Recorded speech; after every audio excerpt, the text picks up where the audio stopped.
Il y a tellement de bonnes choses à venir vivre en Thaïlande et de quitter la France. Mais ce n'est pas tout beau tout rose. Ça va faire 3 ans que j'habite dans le pays du soleil et du sourire et je vais te donner les avantages et les inconvénients de venir y vivre. Premier avantage, ça va être la météo. Pour une personne qui, comme moi, vient de Bretagne et si toi tu es dans la partie plus nord de la France, tu vas comprendre la souffrance que c'est de tout le temps avoir un temps gris et pluvieux. Tu te réveilles le matin, tu ouvres tes volets et tu vois qu'il pleut. Tu te dis comme ça, ok, je ne vais rien pouvoir faire. Et encore pire, si tu dois aller au travail avec ce temps-là, tu as vraiment le mental qui est plombé. En Thaïlande, tu vas avoir un temps qui est littéralement beau toute l'année. Alors bien sûr, tu vas passer par une saison des pluies qui va durer 3 à 4 mois, mais c'est pas non plus tous les jours qu'il va pleuvoir ou alors durant toute la journée. Ce qu'il faut comprendre aussi, c'est que la saison des pluies, en fonction des années, elle va être plus ou moins chiante. Sur les 3 ans que j'y étais, il y a une année où c'était vraiment chiant, sinon ça l'a fait. Le soleil, ça permet, et ça a été prouvé aussi scientifiquement, d'avoir constamment en fait une énergie, une bonne humeur constante. Et ça, il n'y a pas à le dire, mais au quotidien, ça te permet d'avancer plus vite dans tes projets, ça te permet de créer des relations sociales plus facilement parce que regarde, quand il fait froid, quand il pleut, est-ce que tu as envie de sortir? Non, mais du coup, tu te sens isolé, du coup, tu te sens pas bien. Bref, en fait, c'est vraiment un cercle vicieux, ce temps qui est très mauvais et tu n'auras pas ça en Thaïlande. Ensuite, le deuxième point, là, ça va être un inconvénient, c'est du coup la chaleur. Oui, on peut avoir des avantages qui fassent tout le temps beau, etc. Mais la Thaïlande est un pays qui est relativement chaud peu importe l'année et peu importe le nord, le sud. Alors que, et actuellement, par exemple, je suis au Vietnam. Au Vietnam, ils ont la chance, dans le nord, par exemple, d'avoir un temps qui est beaucoup plus frais lorsque c'est l'hiver, en gros, ici en Asie. La Thaïlande n'a pas la chance d'avoir ce climat. Vous pouvez finalement faire que aller dans des centres commerciaux où il y a de la clim, ou alors si vous êtes dans les îles, vous allez tout le temps rester en maillot de bain et pas mettre de t-shirt. Donc ça, c'est vraiment un inconvénient à vraiment prendre en compte. Ensuite, le troisième point, ça va être bien sûr le prix. La Thaïlande, ça peut être un pays qui est soit vous pouvez vivre pour vraiment pas cher, comme vous pouvez vivre pour très cher. Là où par exemple d'autres pays comme l'Asie du Sud-Est, ici au Vietnam, en général c'est plus que c'est surtout du pas très cher. Mais pour revenir à la Thaïlande, c'est qu'au niveau des prix, si vous voulez manger que de la street food, que des choses locales, etc., eh ben, vous pourrez avoir pour à chaque fois un plat 1 euro, 2 euros grand maximum. Et si vous regardez sur une journée, vous mangez pour 4 à 5, 6 euros grand maximum, ce qui fait que c'est vraiment pas cher. Alors qu'en France, on n'a pas en fait ces petites options du truc pas très cher. Le truc pas cher, c'est quoi? Le tacos ou alors le kebab. Et encore maintenant, ça devient super cher. Et en plus, c'est pas très bon pour la santé. Donc, au niveau aussi par exemple des prix des appartements, à Bangkok, si vous êtes dans le centre, un 50-60 mètres carrés, vous pouvez très facilement avoir pour 1000 à 1200 euros. Donc, on n'est pas non plus sur quelque chose qui est très peu cher. Mais si vous dites, ok, je vais aller un petit peu éloigné du centre. Alors, quand on dit éloigné du centre à Bangkok, c'est à 20 minutes en BTS, donc c'est en gros le métro aérien, donc c'est vraiment très proche. Là, vous pourrez avoir des appartements pour 600, 700 euros et vous aurez du 40-50 mètres carrés. Alors, 50 mètres carrés, on sera plus sur du 700, 750 euros, mais voilà, pour dire quand même que on peut avoir du très cher comme on peut trouver des bons plans encore sur Bangkok. Lorsque vous allez aller dans le nord ou même dans les îles, vous aurez des appartements qui seront beaucoup moins chers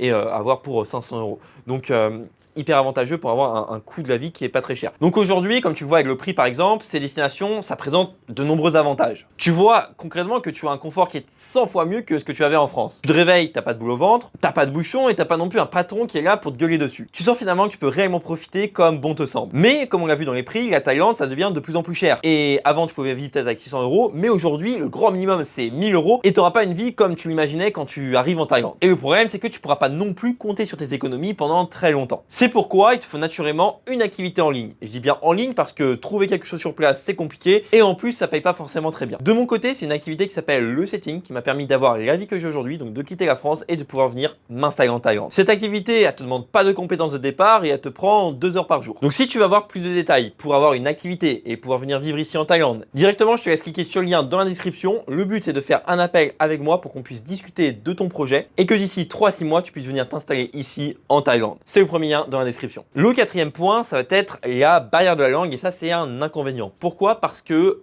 en Asie et aussi du coup en Thaïlande, ils parlent très mal anglais. Pour vous dire, lorsque vous allez aller dans des restaurants ou dans des commerces dans le centre-ville de Bangkok, donc dans l'hypercentre, c'est même pas sûr que vous trouvez quelqu'un qui puisse vraiment vous renseigner avec un bon anglais. Alors, je sais que leur langue est complètement différente de l'anglais et ça leur demande beaucoup plus d'efforts, mais c'est quand même quelque chose à prendre en compte et que si vraiment vous voulez vous intégrer avec les locaux en Thaïlande, il va falloir en fait parler tout simplement le thaïlandais. Si par contre vous recherchez des Thaïlandais qui sont westernisés, si je puis dire, occidentalisés entre guillemets, qui ont beaucoup plus cette empreinte de la culture occidentale en eux, là ils vont parler anglais et il n'y aura aucun souci. Et La barrière, c'est que si vous voulez voyager dans des coins qui sont complètement en dehors des lieux touristiques, là, ça va être très compliqué. Si vous allez dans le nord-est de la Thaïlande, donc dans la région d'Isan, etc., et là, ça va être compliqué parce que les écritures ne seront pas forcément en anglais, tout sera en thaïlandais, les gens vont parler uniquement en thaïlandais, et donc ça va être très compliqué. Mais au-delà d'être compliqué, parce qu'en soi, bon, maintenant, il y a Google Traduction, Google Maps, etc., on peut quand même s'y retrouver, c'est la solitude. Si vous allez tout seul et vous retrouvez constamment sans des gens qui ne parlent pas anglais ou français autour de vous, en fait, vous allez un petit peu vous sentir, voilà, comme je disais, seul et ça peut être déprimant. Le cinquième point, ça va être le réseau d'expat. Lorsque vous arrivez dans une ville, la dernière chose que vous voulez, c'est être tout seul. Là, vous allez pouvoir rencontrer des gens qui sont en fait exactement comme vous, qui sont vraiment dans l'état d'esprit de j'en ai marre de la France, j'en ai marre de mon pays, j'ai l'impression d'être dans la rat race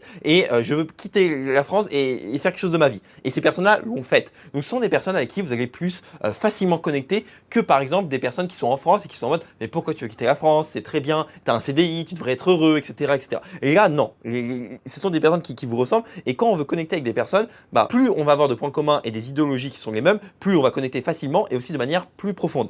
Donc, ça, c'est le gros avantage. L'autre aussi, c'est que comme vous voulez vivre de votre activité en ligne, directement, vous allez pouvoir tout simplement avoir des conseils, être entouré de personnes. Si là, par exemple, aujourd'hui, tu dis, ouais, faire déjà 2000 euros, c'est énorme en ligne. Et bien, en fait, là, vous allez avoir des gens qui font des 5000, des 10 000, voire même plus. Donc, en fait, vous êtes en mode, mais attends, si lui fait ça, il n'est pas plus intelligent que moi, pourquoi moi je ne le ferais pas? Donc, ça va vous permettre vraiment de casser, je veux dire, vos croyances limitantes et d'avancer tellement plus rapidement que si vous étiez resté en France. Ensuite, le point numéro 6, ça va être la différence culturelle. Par exemple, au travail, lorsque quelqu'un va arriver en retard, la personne qui arrive en retard va se dire comme ça, ah, excusez-moi, je suis en retard, etc. Alors qu'en Thaïlande, ça va être l'inverse. C'est que la personne qui est en retard, elle va attendre que les autres disent mais non, t'inquiète, nous on n'en avait pas encore commencé, donc ouais, t'inquiète. En Occident, t'es en retard, c'est à toi de t'excuser. Alors que en Thaïlande, c'est que t'es en retard et les autres vont pas vouloir que tu te sentes mal. Du coup, ils vont dire ouais, t'inquiète, c'est pas grave, on n'était pas encore prêt. Et ça, par exemple, il peut y avoir une incompréhension. Bah, vous dites ok, le mec arrive en retard, il s'excuse même pas. Non, c'est parce que dans la culture, ils attendent que c'est toi qui sois tranquille, il s'est rien passé. Ensuite aussi avec les femmes, j'en ai déjà parlé dans une autre vidéo, il va y avoir certaines incompréhensions où elles vont pas vous exprimer leurs sentiments ou même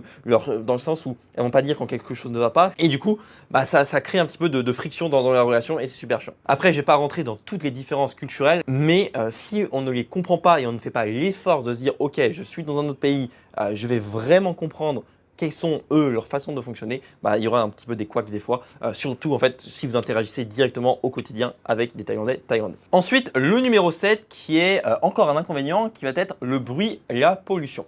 Alors là, je vais surtout parler de Bangkok, Pattaya c'est un petit peu aussi comme ça, mais globalement, si vous venez à Bangkok, vous allez voir que c'est ultra brillant. C'est-à-dire qu'il y a constamment du bruit, il y a constamment des scooters, surtout que là-bas, il n'y a pas de normes au niveau du bruit. Donc des fois, vous allez avoir des trucs, ça fait un bruit énorme. Les tuk-tuk, c'est pareil.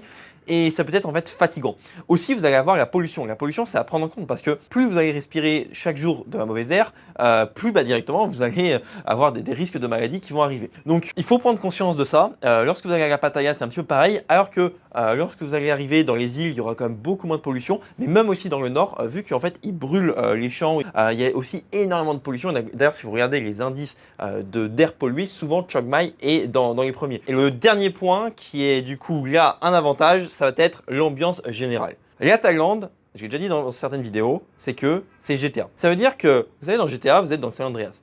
Vous avez la ville principale, Los Angeles, donc ça serait un petit peu Bangkok. Et ensuite, vous pouvez aller soit dans les montagnes, soit un petit peu plus dans la mer, etc. Là, en fait, lorsque vous êtes à Bangkok, vous pouvez aller à Chiang Mai dans le nord, dans les montagnes, vous pouvez aller dans le sud, et vous avez votre groupe de potes. Et à côté, vous faites aussi votre activité en ligne, du coup, vous générez des revenus. Vous sortez. En fait, vous voyez, quand je le décris, c'est que si aujourd'hui vous êtes dans votre vingtaine, vous avez entre 20 et 30 ans, vous êtes dans ces âges-là, un petit peu comme moi, et vous avez besoin d'aventure, vous sentez que votre vie actuellement, elle est chiante, elle manque de quelque chose, et la Thaïlande, c'est vraiment le lieu parfait pour en fait sentir que vous ne passez pas à côté de votre vingtaine. Si vous voulez vraiment avoir cette ambiance GTA, en vrai, avec 3 000 euros par mois, c'est largement faisable. Et déjà, avec 1 500 euros, vous pouvez avoir un début de ça. Et aujourd'hui, avec une activité en ligne, c'est entre guillemets facile de générer 3 000 euros. C'est pas impossible. Donc la Thaïlande a des avantages, des inconvénients. Maintenant, à toi de voir si les inconvénients, tu es prêt à les supporter et si les avantages, c'est vraiment ce que tu recherches d'un pays. Donc maintenant, libre à toi de choisir si oui ou non tu veux partir en Thaïlande.